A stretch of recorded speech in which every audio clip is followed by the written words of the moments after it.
started writing the film in '95, and it had all the characters in it and creatures and settings, but at the time, it turned out that it wasn't possible to do what I wanted to do. In 2005, Jam said, I think we're close enough where if we could push the technology and tell this story that we always wanted to tell. I got it out and dusted it off and read it and said, you know, that's not too bad a story. That'd make a movie that I'd want to go see. I've been in cryo for 5 years, 9 months, and 22 days. Well, we were creating an entire world from scratch. So to get a number of world-class artists, I mean, really the top people, the people that, you know, I'm an artist, so I wanted to find people that impressed me. Pandora is more of a jungle planet, but everything is amped up. Mountains are huge, waterfalls are epic, and a whole bioluminescent jungle. Outstanding. We like to get as much reference around because those are what motivate you to come up with these fantastic designs. Looked a lot at various regions of China, such as the Guilin area and the Zhangjiajie area, because they have these really dramatic limestone formations called karst formations. For like the smaller things, we would reference a lot of exotic flowers and just really play up the scale of those to where they're 10, 20, 50 times larger. We're working with the design team and figuring out how these creatures really move, how they breathe, and how they screech. And then there's a lot of ground creatures. These creatures all have 6 legs.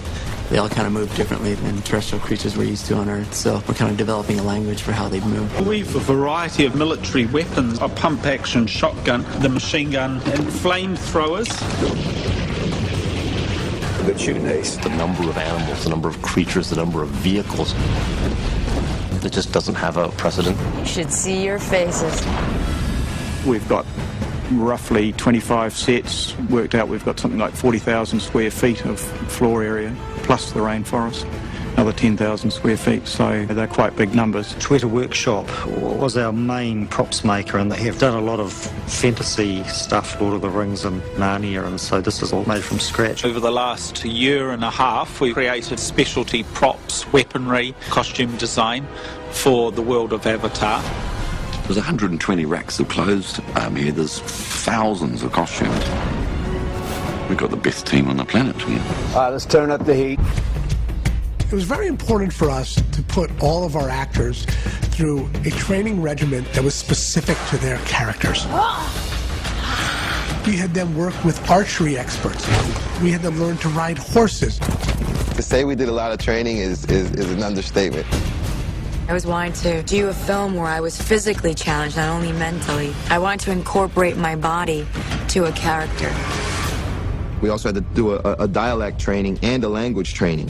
Alaxi Navilu Kete ECV. Kete ECV. I am the creator of the Navi language. It is between 400 and 500 words. To me, it's been the most challenging thing. Nari.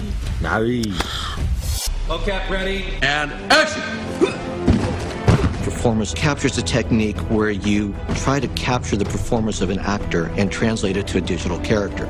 You put an actor in a suit with markers on the suit. We put you in a spatial volume. Using a lot of cameras all around to record the motions of all the markers. The computer is creating a real-time moving skeleton of you. From that skeleton, you now can drive a computer-generated character.